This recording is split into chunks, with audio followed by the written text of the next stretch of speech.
I'm Major Thomas Johnson, Chief of Administrative Law in the Office of the Staff Judge Advocate of the Army Reserve Innovation Command. This briefing will last about 7 minutes and cover the rules on the misuse of position most likely to arise in Tech Scout vendor interactions. While geared towards Tech Scouts, the rules apply to all Innovation Command personnel. This presentation will cover the 3 most common misuses of position: personal gain, use of title or position, and endorsement. Let's start with the misuse of position through personal gain. What does the law say? Well, the CFR can be a little wordy, so let's boil it down. A U.S. government employee shall not use his public office for his own gain or for the gain of his family, friends, or prospective employers, or to endorse any product or enterprise. In this example, a Tech Scout's friend is looking for a job. The Scout has heard from a vendor that they may have a job opening. The Scout can pass along public information about job openings, but cannot request that the vendor interview the friend. In this example, the Tech Scout just started work on an ARIC project, and on his way out, his now former boss said, "Let me know if you hear of any business opportunities at the DoD." The Tech Scout would like to help out his former boss, but he has to be careful. While he can pass along public information, he cannot provide information about possible contracts or non-public information. In this example, a Tech Scout hears that the DoD has decided to purchase a vendor's software to manage a DoD database.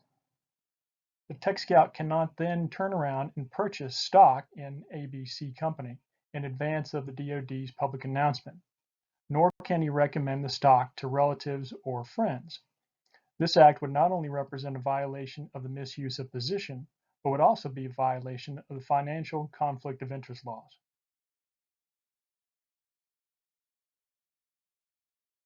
Next, we'll address the misuse of position through the misuse of title or position.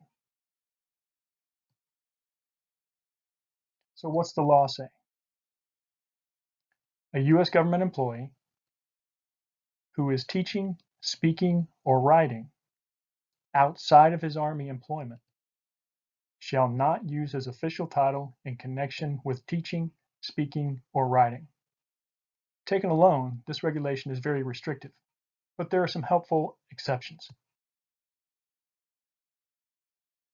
The first exception is you can include your rank and title as part of several biographical details as long as it is not more prominent than the other significant biographical details, like education, experience, or work history.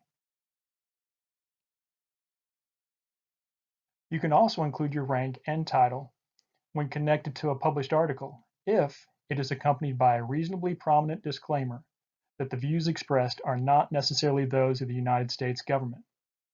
Consult with your Office of the Staff Judge Advocate to ensure your disclaimer meets these criteria.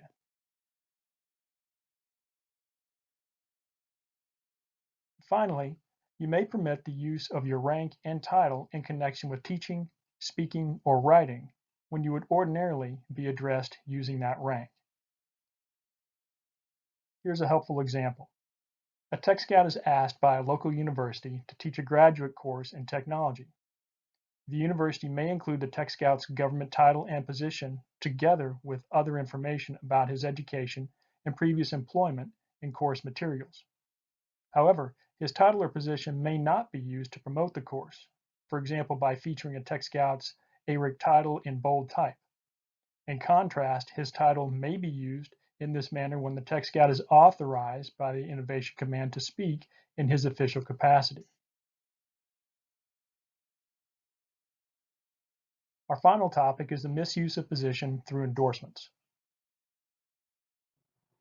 So what does the law say?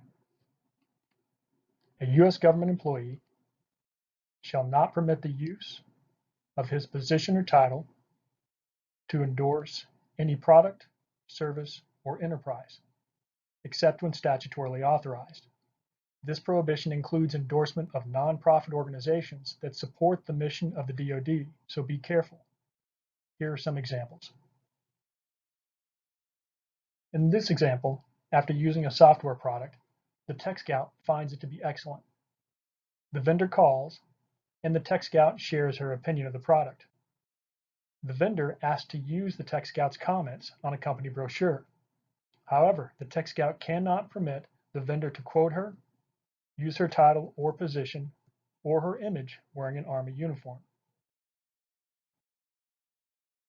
In this example, a Tech Scout has received a number of gifts, under $20, from vendors. A clamp with a company logo attaches his badge. His mouse pad is emblazoned with another company's name. He drinks coffee from a mug displaying yet another vendor's name, and he carries his papers in a canvas tote bag, discreetly bearing a vendor's initials.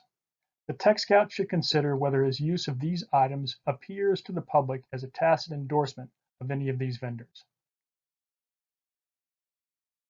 In our final example, at the end of a training class, the vendor asks the students for feedback.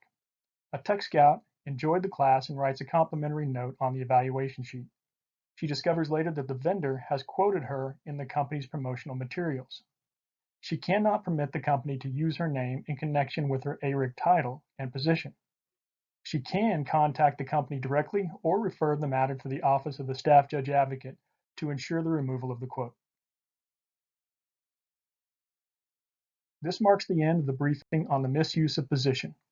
If you have any questions or would like additional guidance, please reach out to the Office of the Staff Judge Advocate at the headquarters of the Army Reserve Innovation Command. We are here to help.